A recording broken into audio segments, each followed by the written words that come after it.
Why China is 10 years ahead for social commerce. Now this is thoughtful.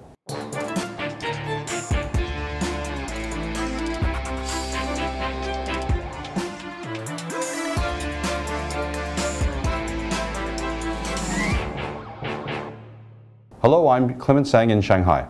Smart advertisers in China realize social media isn't just part of a good marketing campaign, it's the backbone of consumer engagement in this market. But the platforms and tools here differ dramatically compared to the West. And some would argue Chinese platforms are actually far better than their Western counterparts. This week on Thoughtful China, we'll hear from Vincent Digonnet, Executive Chairman Asia Pacific of Razorfish based in Shanghai, about recent developments in China's digital media environment and why he believes China is 10 years ahead of the West for social commerce. Vincent, welcome to our studio.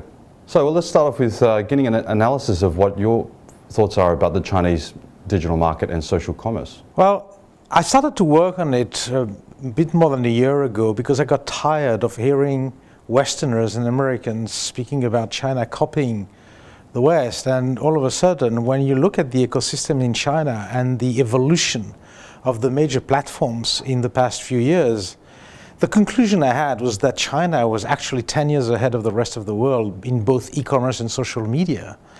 And the main reason why it's ahead is, one, because there is a perfect overlap between the population on social media and the consumer with purchasing power in China. Overlap that doesn't exist that much in the West because people on social media are less than 25-year-old and people with money are more than 55-year-old. So the overlap is not that great. Where here, people on social media are older and people with money are younger. The second element is that Chinese people are massive creators of content. And there's a rule we say in the West, which is the 1-9-90 out of 100 people on social media. 1 person creates genuine content, 9 people retweet, comment, curate that content, and 90 people are just spectators. And if you take that in China, it would be 30 people out of 100 are genuine creators of content, 50 people are curators of content, and only 20 are passive spectators. So that's it. 2 huge differences. When you have a perfect overlap between people with money and people on social media, plus the fact that they're massive creator of content. Like another example is, I think 75% of people online post ratings and reviews on a monthly basis.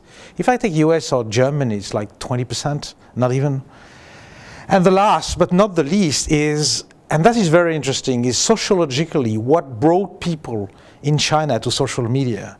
In the West, there are graduates who want to keep up with each other and they post silly selfies and stupid things.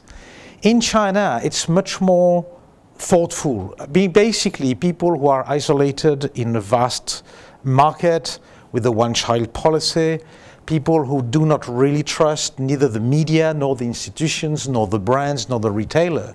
They took social media as a means of taking some form of power when it comes to consumption, and therefore sharing their views on where to buy, what to buy, is it working, how do you use it.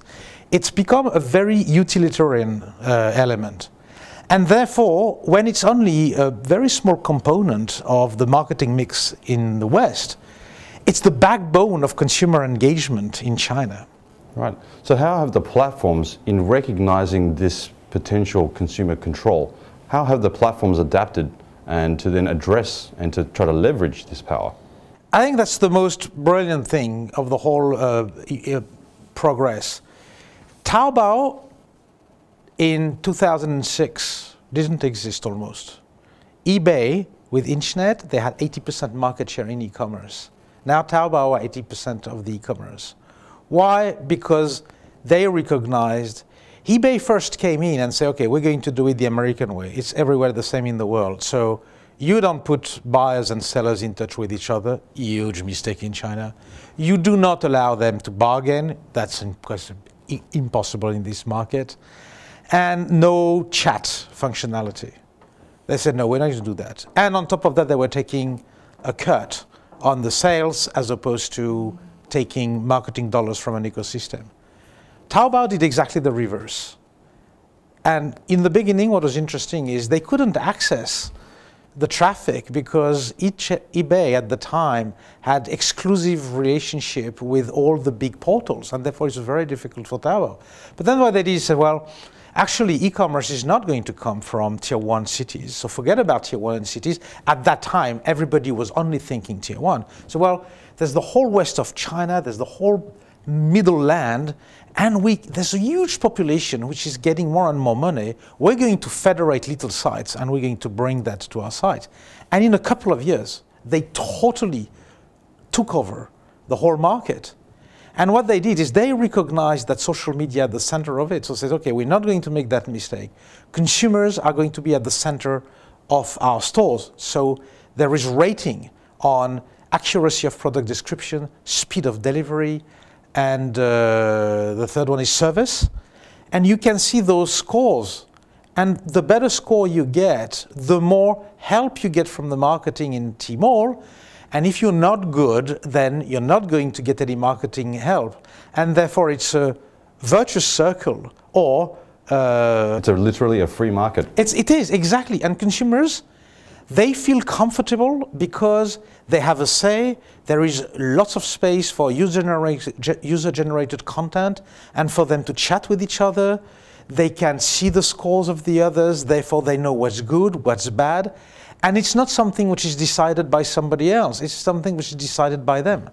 And that to me, the success of Taobao and Tmall is the recognition that social commerce was at the center of it and that consumers had to be freely saying what they think about the experience. So now that we've seen the two key emerging groups, Tencent and Taobao, both trying to push into e-commerce or into social, and all the recent merger and acquisition types of activities, do you think that the shift in user bases from Weibo to Weixin, is there any disruption on the social side which could impact the future of these e-commerce platforms? Yes, there is. And what is fascinating in this market is the speed at which things change. And the fact that it's not because you've got a massive market share and dominance in the market that you're going to stay that way forever. Things can be toppled in such a short period of time. If we had been here talking to each other a year ago, we wouldn't have been speaking about Weixin.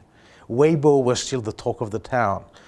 Tencent and Alibaba were not competing. One was an e-commerce platform, the other one was a gaming platform selling services. In the space of 6 months, Tencent invested in Weixin, grew Weixin to be a real force in the marketplace, seeing Weibo decrease. Not only that, but transformed it in 3 months from just a new social media platform to a social commerce platform, started to attack Alibaba, where it was its stronghold. I mean, right after Chinese New Year, I think Jack Ma said, this is the Pearl Harbor of Alibaba, when Weixin had 5 million bank accounts open in 2 days and 270 million renminbi exchange in 2 days. So this is totally changing the landscape. And what it sees is, big bonus to Weixin is it's mobile first, where Weibo is browser-based and laptop-based first, in a market where 75% of the people who browse internet browse it from a mobile phone. So that's the number one. But the number two, and I think this is very important, is Weibo has been trying to monetize a little bit like Facebook, bringing too quickly advertising into the social media space. And advertising and social media are not good bedfellows at all. So what Weixin is doing is, okay, we need to figure out how brands are going to fit into that ecosystem, but it's not going to be through advertising. They need to bring service. They need to bring value. They need to bring utility, not just pushing their message. Because it's like you're with a bunch of friends at a restaurant and you have a nice talk and somebody comes and say, hey, I'd like to sell you watches. You just go out. I mean, there's no way you want to be interrupted in your conversation. So you need to find cleverer ways of doing that. So Weixin is getting it right at the moment. Yeah. So what's your advice for advertisers then in navigating both the Chinese space and the social commerce space? Who's doing it well? Who's not doing it well? Well, there are quite a few people doing well. I mean, I always take that example, and I like to take it because it's not one of my clients, so I wouldn't be biased into just pushing the clients of Razorfish. But that's, I think Coach, for instance, in the e-commerce space, has entered the China market very, very smartly. Coach is a very middle-of-the-range, average brand in the US, and they came to China and they managed, through fantastic UX, great website, great experience, to build a premium brand, luxury brand. They're in the luxury market in China when they are in the very, very mass market in the US. So they're pretty good experience. Obviously, Nike is doing it extremely well, but they've been always quite ahead of the game when it comes to social media. I think Pepsi is doing it extremely well too. They really understood that social media was the backbone of consumer engagement. Basically, you have two kinds of advertisers. The people who have understood that advertising was no longer the driver of their brand building, and the people who still think that advertising is key to brand building. And in China, e-commerce platforms are more than transactional platforms now. They are the place where you merge social media, brand experience, and transaction. It's the best place to build your brand. So it's beyond just transaction. So should advertisers feel that social commerce is a threat to their traditional retail distribution network, or how do we learn and complement that? That's a very interesting question, because it's a first reaction to say, my God, but if I develop social commerce, it's going to take from my retail experience. And I would say no, it's the opposite. And funnily enough, when you look at Guangzhou Day, the Singles Day, in the brands that are doing well are also the brands that are doing very well in the traditional retail. So it's the opposite, is it forces people to really figure out what's the role of each outlet is. One of the problems in China, and the reason why e-commerce is so powerful, is a lot of stores, the experience is terrible. The salespeople don't understand anything about the product they sell, they're too close to you, there's not, so if the experience is bad, why would you want to go there? I mean, you've got a counter-example of that. You go to Uniqlo, it's a fantastic. And Uniqlo is very successful on Taobao, and their stores are incredibly successful. And they buy premium space. It looks like an Hermes store, and they sell cheap stuff inside with fantastic service. So if you do it well, you build a consumer experience in the store which is complementary to your e-commerce experience. And then if you go further, will come a time where the only reason why of stores is to feel, touch, and get an experience. And when you want to buy, people come with the tablet, you sign with your mobile, you leave, and the store will deliver to your place. Merger of the best of commerce with the best of store experience. It's interesting you say that, because when you go into Mango stores in China, you'll see that there are salespeople with the iPad tablet and a sign that says, come to me, I'll help you order online. Absolutely. So it's already happening, exactly. And it's the European trend teaching the Chinese retailers how to do that. Exactly. So do you have any advice for Western platforms that want to continue to come into China, like Amazon? Well, my number one advice to them would be to check their ego at the gate.